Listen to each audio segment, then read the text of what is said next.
In this presentation, the Big Umbrella picture book about inclusion and belonging is critically analyzed.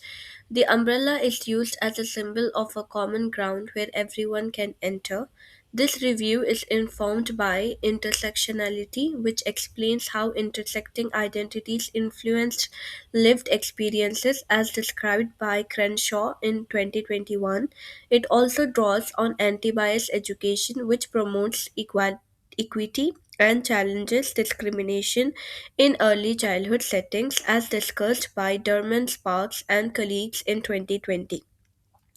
Additionally, social justice perspectives are used to evaluate how the text addresses inequality and inclusion in education, as highlighted by Gay in 2020.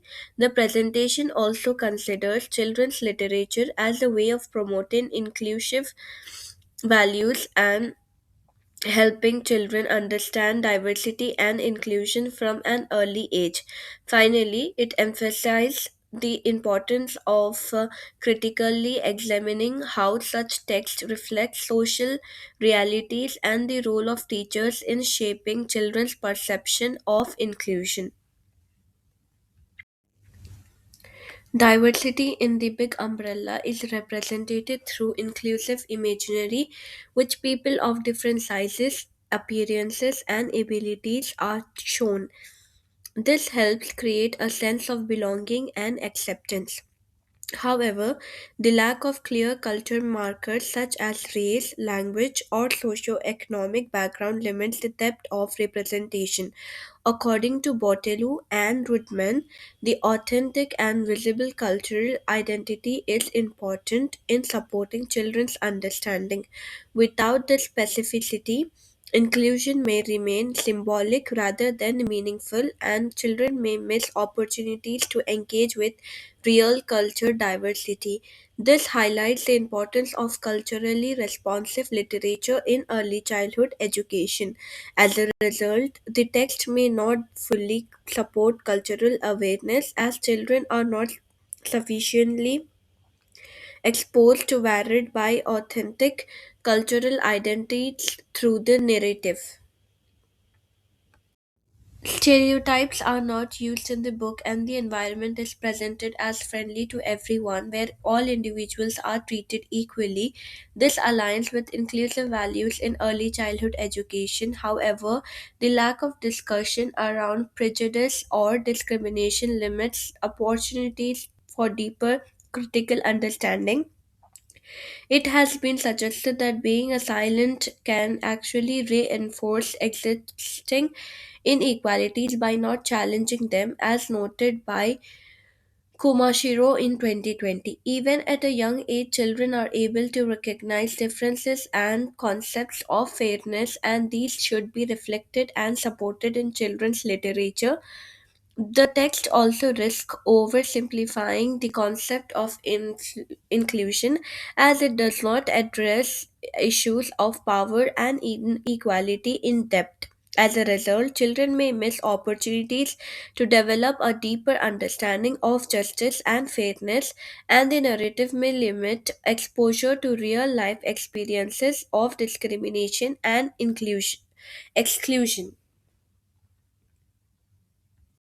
This section explains that the book promotes inclusiveness by placing everyone under one common umbrella, which supports the idea of collective participation and shared spaces. However, it reflects equality rather than equity, as it treats everyone the same without recognizing different needs, backgrounds, and experiences. In contrast, equity involves considering these differences to achieve fair outcomes.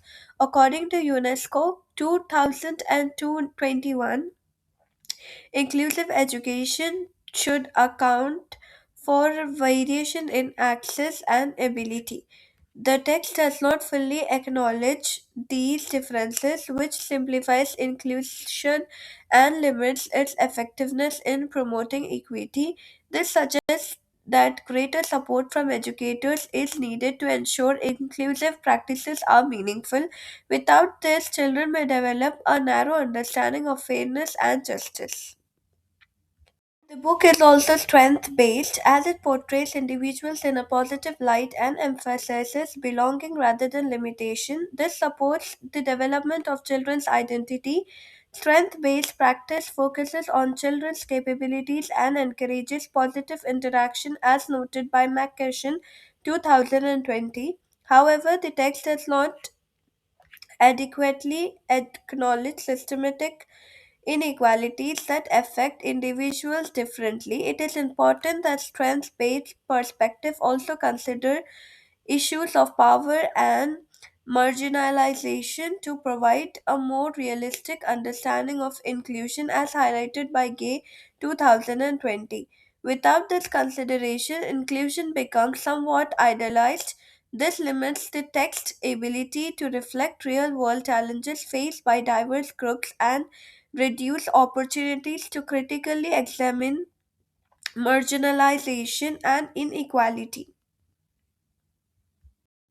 Intersectionality refers to the way multiple identities interact to shape experiences of inclusion and exclusion, as described by Crenshaw 2021. In the book, diversity is presented as a general or blanket term, and the lack of layered identities limits deeper understanding. The anti bias framework includes four components: identity, diversity, justice, and action, as outlined by Derman Sparks and colleagues 2021. While the reading addresses identity and diversity, it does not adequately engage with justice or action.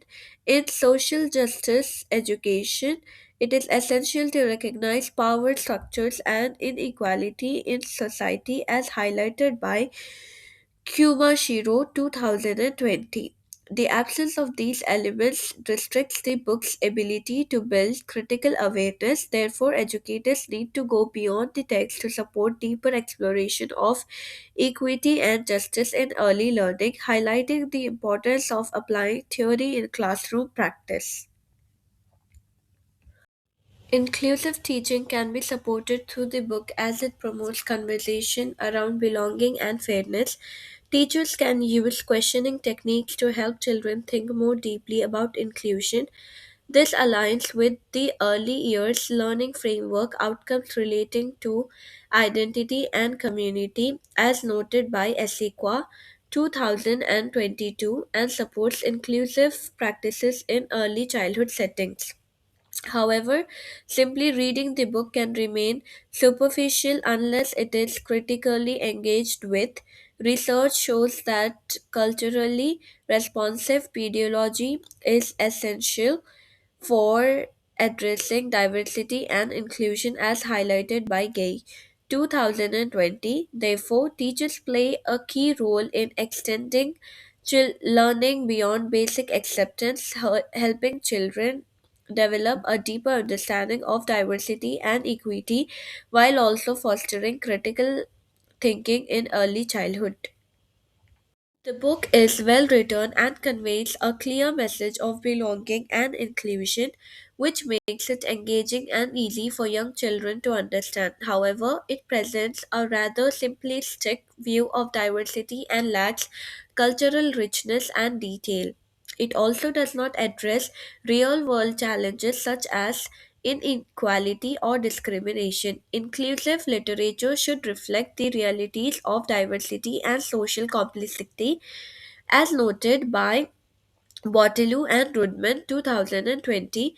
Therefore, the book should be used alongside other texts to provide a more comprehensive understanding of inclusion. This approach helps teachers address gaps in representation and supports a broader and more meaningful perspective on diversity. The big umbrella provides a strong foundation for introducing inclusion and belonging in early childhood education, as it highlights the importance of embracing diversity. However, the text does not fully address equity, power, or systemic inequality, which limits its ability to support social justice in a deeper sense. Because of this, the role of educators becomes essential in extending the ideas presented in the book through critical discussion and inclusive teaching practices. This helps move inclusion beyond simple acceptance towards a more meaningful understanding of equity and social justice. Overall, the reading is valuable, but it should be approached critically to maximize its effectiveness. This also reinforces the important role educators play in promoting inclusion and equity in early childhood settings.